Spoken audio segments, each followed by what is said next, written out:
الحمد لله رب العالمين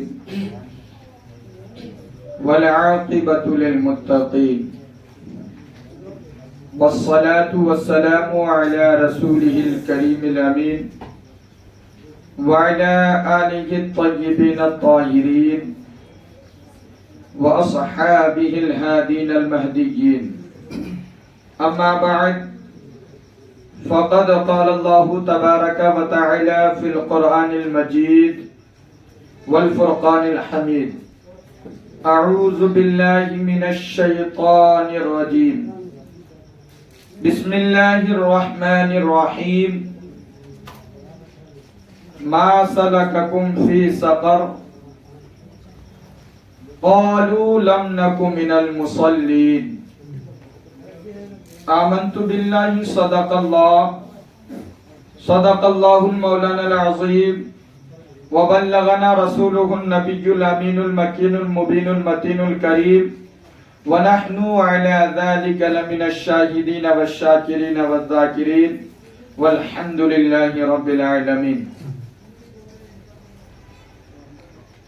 کچھ عرض و معروض سے قبل، کچھ سننے اور سنانے سے پہلے، ہم اور آپ مل کر سب سے پہلے امام الانبیاء، سرور کون و مکان، ہم سبوں کے آقا جناب احمد مصطفیٰ محمد مصطفیٰ صلی اللہ تعالی علیہ وآلہ وسلم کی بارگاہ میں درود پاک پڑھیں اور میرے ساتھ مل کر پڑھیں: الصلاة والسلام علیک یا رسول اللہ، الصلاة والسلام علیک یا حبیب اللہ، الصلاة والسلام علیک یا نبی اللہ، الصلاة والسلام علیک یا حبیب اللہ، وعلى آلک وأصحابک یا نور اللہ. معزز سامعین کرام، سرکار اعلیٰ حضرت عظیم البرکت مجدد دین و ملت قاطع کفر و ضلالت الشاہ امام احمد رضا خان فاضل بریلوی ارشاد فرماتے ہیں کہ وہ سوئے لال ازار پھرتے ہیں، وہ سوئے لال ازار پھرتے ہیں، تیرے دن اے بہار پھرتے ہیں. وہ سوئے لال ازار پھرتے ہیں، تیرے دن اے بہار پھرتے ہیں. اور اس گلی کا گدا ہوں میں جس میں، سرکار اعلیٰ حضرت فرماتے ہیں کہ اس گلی کا گدا ہوں میں جس میں مانگتے تاجدار پھرتے ہیں. اس گلی کا گدا ہوں میں جس میں مانگتے تاجدار پھرتے ہیں. اور ہائے غافل وہ کیا جگہ ہے جہاں، ہائے غافل وہ کیا جگہ ہے جہاں 5 جاتے ہیں اور 4 پھرتے ہیں، 5 جاتے ہیں اور 4 پھرتے ہیں. ہم اور آپ کو معلوم ہے، ہم ایک ایسی جگہ جاتے ہیں جہاں 10 آدمی ہو، 20 آدمی ہو، 100 آدمی ہو، یعنی ہزاروں بھی آدمی ہو، جسے ہم اور آپ کہتے ہیں نماز جنازہ کے لیے جاتے ہیں. تو جتنے لوگ جاتے ہیں وہ تو سلامت آتے ہیں، ان میں سے ایک آدمی کو ہم اور آپ چھوڑ کر آتے ہیں، ہے نا. اسی کی مثال کو اعلیٰ حضرت نے فرمایا کہ ہائے غافل وہ کیا جگہ ہے جہاں 5 جاتے ہیں اور 4 پھرتے ہیں. حالانکہ یہ تو جو ہے نعت شریف کا اشعار، یہ اس میں بہت سارے ہیں، اس میں یہاں مناسب نہیں ہے کہ اتنے سارے اشعار کو آپ حضرات کے سامنے بیان کیا جائے کیونکہ وقت کی قلت ہے. بہرحال حضرات محترم، جیسے پچھلے جمعہ آپ حضرات کے سامنے جو بے نمازی کے تعلق سے وعیدیں آئی ہیں قرآن پاک میں، اس کے تعلق سے کچھ باتیں کی تھی. اب دیکھیے اللہ تبارک و تعالیٰ نے قرآن پاک میں 700 مقامات پر 700 مقامات پر اللہ تبارک و تعالیٰ نے نماز کے تعلق سے بیان فرمایا ہے. ان 700 آیات میں اللہ تبارک و تعالیٰ نے نماز کی عظمت بھی بیان فرمایا، نماز کی اہمیت بھی بیان فرمایا، نماز کی شان بھی بیان فرمایا، ساتھ ہی ساتھ نماز چھوڑنے کی وعیدیں بھی بیان فرمایا ہے. حضرات محترم، دین اسلام میں جتنے فرائض ہیں ان تمام فرائض میں جو اہم فریضہ اللہ تبارک و تعالیٰ نے ہم اور آپ کو دیا ہے وہ ہے نماز. اور پھر نماز ہی قرب الہی کا ذریعہ ہے. جو لوگ جسے ہم اور آپ اللہ کے ولی کہتے ہیں، جو اللہ کے برگزیدہ بندے ہیں، وہ 5 وقت کی نماز کے ساتھ ساتھ یعنی فرائض کو ادا کرنے کے ساتھ ساتھ نوافل پڑھا کرتے تھے. اور نوافل ہی وہ ہے جس کے ذریعے سے اللہ بندہ جو ہے اللہ کا قرب حاصل کرتا ہے نا. اللہ تبارک و تعالیٰ کا قرب حاصل کرنے کا ذریعہ ہے نوافل، یعنی جو نفل نمازیں ہم اور آپ پڑھتے ہیں، جو فرض کی ادائیگی کے ساتھ ساتھ کثرت سے نوافل پڑھیں، راتوں کو قیام کریں، اللہ تبارک و تعالیٰ اس بندے کو اپنا قرب حاصل کر دیتا ہے. تو لیکن افسوس کی بات ہے، ہم انہی اولیاء اللہ کے ماننے والے ہیں، انہی کے پیروکار ہیں، انہی کے نام پر مر مٹنے کو دعویٰ کرنے والے ہیں، لیکن ہم جو ہے فرائض ہی ادا نہیں کر پا رہے ہیں. جو اللہ تبارک و تعالیٰ نے ہم اور آپ کو امت محمدیہ کو 5 وقت کی نمازیں دی ہے، اس کو اپنے مقررہ وقت پر ادا نہیں کر پا رہے ہیں. اللہ اکبر. اس کی حدیث پاک میں بے شمار وعیدیں آئی ہے.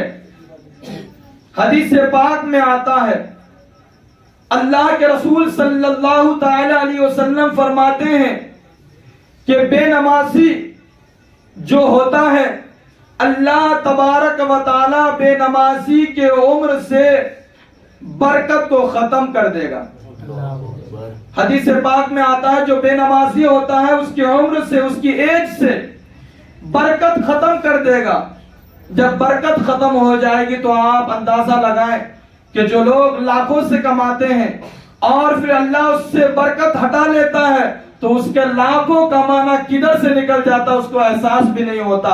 لیکن وہی جو حلال طریقے سے 10 یا 20 ہزار روپے ایک مہینہ کماتا ہے، جس میں اس کی برکت اللہ کی جس میں برکت ہوتی ہے، اللہ تبارک و تعالیٰ اس کی زندگی کو خوشگوار گزارتا ہے. تو برکت کی بہت ساری جو ہے ہمیں اور آپ کو نظر آتی ہے.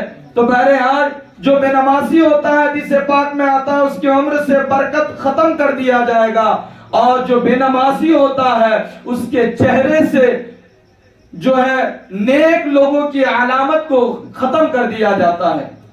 جو اللہ کے ولی ہوتے ہیں ان کے چہروں کو دیکھ کر جو لوگ کلمہ پڑھ لیتے ہیں، مسلمان ہو جاتے ہیں، وہ کیسے؟ اس وجہ سے کہ اللہ تبارک و تعالیٰ اس کے چہرے میں وہ رونق دیتا ہے کہ جو بے دین اس کو دیکھ لیتا ہے تو اس کے دل میں ایک نور چھا جاتا ہے، اس کے دل میں ایک کیفیت ہو جاتی ہے کہ واقعی یہ جو بندہ ہے یہ کوئی عام بندہ نہیں بلکہ اللہ کا برگزیدہ بندہ ہے. اس وجہ سے وہ کلمہ پڑھ کر مسلمان ہو جاتا ہے. یہ نور کی برکت ہے. تو جو بے نمازی ہوتا ہے اس کے چہرے سے رونق نور کو ختم کر دیا جاتا ہے. جو نیک لوگوں کی نشانیاں ہوتی ہیں اس کو ختم کر دیا جاتا ہے. اور پھر بات یہ بھی ہے حدیث پاک میں آتا ہے کہ جو بے نمازی ہوتا ہے اس کو جو ہے مرتے وقت وہ ذلیل و خوار ہو کر مرتا ہے. جو بے نمازی ہوتا ہے مرتے وقت اس کو شدت سے بھوک لگتی ہے. حدیث پاک میں آتا ہے جو بے نمازی ہوتا ہے جب اس کے موت کا عالم ہوتا ہے، جب وہ مرتے وقت اس کو اتنی شدت سے پیاس لگتی ہے، اتنی تیز پیاس لگتی ہے. حدیث پاک میں آتا ہے کہ اگر پورے جہان پوری دنیا کے سارے کے پانی کو اس کو پلا دیا جائے تو اس کی پیاس نہ بجھے گی. اتنی شدت سے بے نمازی کو مرتے وقت پیاس لگتی ہے. اب ذرا سوچیں, یہیں تک بس نہیں بلکہ جو بے نمازی ہوتے ہیں, اللہ اکبر, جب اس کو دفنایا جاتا ہے تو قبر اس کے ساتھ کیا سلوک کرتا ہے, کیسا بیہیوئر کرتا ہے, کیا اس کے ساتھ ماجرا پیش آتا ہے. تو حدیث پاک میں آتا ہے جب بے نمازی کو قبر میں دفن کر دیا جاتا ہے تو قبر اس کو اس طرح دباتی ہے کہ اس کی دائیں طرف کی پسلیاں جو ہے بائیں طرف ہو جاتی ہے اور بائیں طرف کی پسلیاں دائیں طرف ہو جاتی ہے, یعنی اس کی ہڈیوں کو چور چور کر دیا جاتا ہے. ذرا سوچیں ہم اور آپ کہاں ہیں اور کس نتیجے پر ہے. کیا ہم بھی نمازی ہیں؟ اگر ہم نمازی نہیں ہیں, اگر ہم بے نمازی ہیں تو ہم اپنے قبر میں جانے سے پہلے, اس اندھیری کوٹھری میں جانے سے پہلے ان چیزوں کا محاسبہ کریں کہ جو حدیث پاک میں بیان کیا گیا ہے کہ بے نمازی کا انجام ایسا ہوگا, تو اس سے پہلے ہمیں موقع ہے کہ اس دنیا میں ہم نمازی بنے, جس کی وجہ سے, جس کی برکت سے اللہ ہمارا یہ دنیا بھی سلامت رکھے گا اور وہ دنیا بھی سلامت رکھے گا.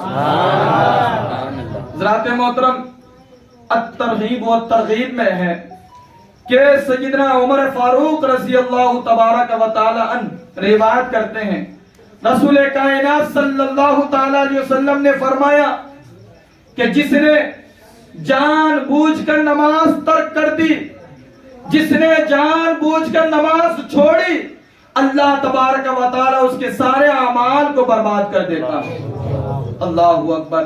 یہیں تک بس نہیں, حدیث پاک میں حضرت عمر فاروق رضی اللہ تعالیٰ فرماتے ہیں کہ اللہ کے رسول نے فرمایا جو بے نمازی ہوتے ہیں اللہ تبارک و تعالیٰ کا ذمہ اس بندے کے اوپر سے اٹھا لیا جاتا ہے.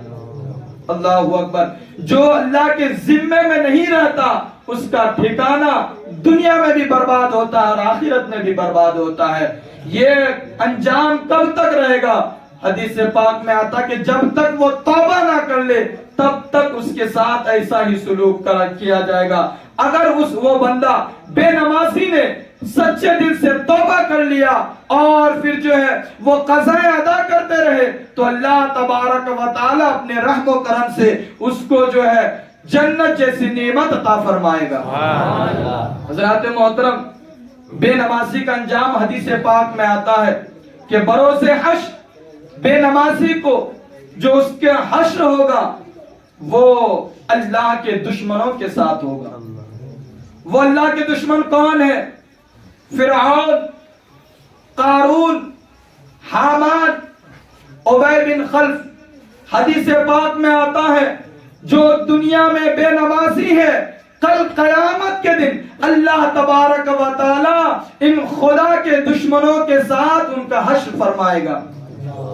آپ اور ہم دنیا کا جائزہ لیں کہ جب اگر کوئی کسی جگہ مرڈر ہو جاتا ہے تو وہاں جو لوگ ہوتے ہیں وہ اس جگہ سے بچنے کی کوشش کرتے ہیں جب تک کوئی پولیس وغیرہ یا پھر پرشاسن وغیرہ جانچ نہ کر لے. کیوں؟ جب مرڈر ہوتا ہے تو اگر غلط جو مرڈر ہوتا ہے اور جو وہاں لوگ موجود ہوتے ہیں اس پر ایف آئی آر یا پھر کیسز درج کیا جاتا ہے کہ اور انسان جو ہے اس واقعہ سے بچنے کی اس لیے کوشش کرتا ہے تاکہ میرے نام سے ایف آئی آر درج نہ ہو جائے, میرے نام سے کیس نہ درج ہو جائے. تب وہ اس جگہ سے چھپنے لگتا ہے, اس جگہ سے دور ہونے لگتا ہے جب تک پرشاسن جانچ نہ کر لے. اللہ اکبر. یہ دنیاوی قید سے بچنے کے لیے, یہ دنیاوی مشکلات, جیل جانے سے بچنے کے لیے انسان اپنے آپ کو پولیس کے ایف آئی آر یا کیس سے دور رکھتا ہے. لیکن ذرا سوچیں یہ دنیا میں اسے قید میں ڈالا جاتا ہے اور ہم اور آپ ایک مجرم کے ساتھ دینے سے بچتے ہیں. لیکن جب کل قیامت کے دن حامان اور قارون اور جو ہے ابی بن خلف کے ساتھ بے نمازی کا جو حشر ہوگا, کیا ہم اور آپ چاہتے ہیں کہ اللہ کے ان دشمنوں کے ساتھ ہمارا بھی حشر ہو؟ اللہ اکبر. اگر ہم اور آپ نہیں چاہتے ہیں کہ ہمارا بھی اللہ کے دشمنوں کے ساتھ حشر ہو تو آج ہمارے پاس وقت ہے, آج ہمارے پاس ٹائم ہے, آج ہمارے پاس جو ہے سدھرنے کا موقع ہے. اب بھی اگر ہم نے اپنے ان غلط راستوں کو چھوڑ کر نماز کی پابندی کر لیے تو اللہ تبارک و تعالی ہمیں اپنے دشمنوں کے جو ہے اس کے ساتھ حشر کرنے سے ہماری حفاظت فرمائے گا.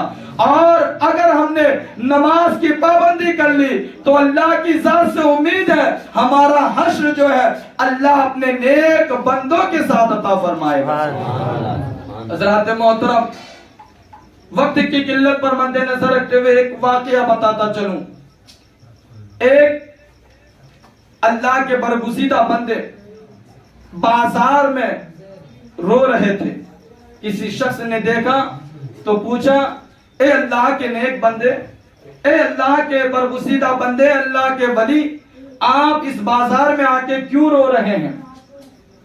تو اللہ کے ولی فرماتے ہیں کہ سنو، میں بازار میں اس لیے رو رہا ہوں کہ میں سوچتا ہوں کہ یہ دنیا والے اور رب تبارک و تعالی کے درمیان صلح کروا دوں. یعنی میں اس لیے رو رہا ہوں کہ میں ان دونوں کے درمیان صلح کروا دوں.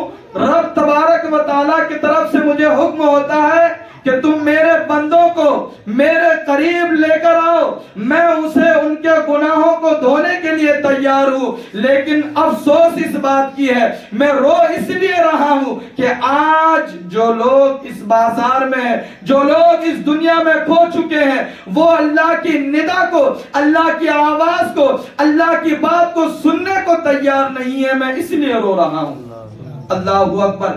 لیکن وہی شخص پھر دوسرے دن صبح سویرے کسی قبرستان کے قریب سے جا رہے ہیں. دیکھتے کیا ہے کہ وہی اللہ کے برگزیدہ بندے، وہی اللہ کے ولی قبرستان میں رو رہے ہیں. پھر اس شخص نے پوچھا، اے اللہ کے ولی، آپ کو بازار میں روتے ہوئے دیکھا، سبب پوچھا تو آپ نے بتا دیا، میں سمجھ گیا. لیکن یہاں قبرستان میں آ کر رونے کا ماجرا کیا ہے؟ سبب کیا ہے؟ اس کی وجہ کیا ہے؟ اللہ اکبر. وہ اللہ کے ولی کہتے ہیں، اے سائل سن، میں اس لیے رو رہا ہوں کہ میں چاہتا ہوں کہ پھر اب بھی اللہ اور اس بندے کے درمیان صلح کروا دوں. لیکن اب یہ تو مان رہا ہے لیکن وہ خالق و مالک اللہ رب العزت نہیں مان رہا ہے. کیوں؟ اس لیے کہ اس کو موقع دیا گیا تھا، اس کو ٹائم دیا گیا تھا کہ تم اپنے جان اس دنیا سے جانے سے پہلے صحیح راستے کو اختیار کر کے اللہ اور اس کے رسول کے فرمودات پر عمل کر لے. میں نے ان تک پہنچایا بھی بات لیکن انہوں نے نہیں مانا. لیکن آج جب یہ عذاب دیکھ رہا ہے، جب آج یہ سزا دیکھ رہا ہے تو کہہ رہا ہے کہ مجھے ایک لمحے کی مہلت دے دیا جائے. لیکن اب اسے ایک لمحے کے لیے بھی مہلت نہیں دیا جا رہا. میں اس لیے رو رہا ہوں، کاش یہ بندہ اگر اس دن مان جاتے، روح نکلنے سے پہلے مان جاتے تو آج یہ دن اس کو دیکھنا نصیب نہ ہوتا. حضرات محترم، ہم ان واقعات سے سبق سیکھیں اور پھر اپنی زندگی کو جو جھانکیں اور دیکھیں ہم کتنے وقت کی نماز کی پابندی ہے، اور پھر سوچیں کہ ہمارا انجام کیا ہوگا. اگر ہم بے نمازی ہیں تو نماز پڑھنے کی کوشش کریں. اور اللہ رب العزت کی بارگاہ میں دعا ہے مولا تعالی ہم سبوں کو 5 وقت نماز جماعت کے ساتھ ادا کرنے کی توفیق رفیق عطا فرمائے. استغفر اللہ ربی من کل ذنب واتوب الیہ وما علینا الا البلاغ. السلام علیکم ورحمۃ اللہ تعالی.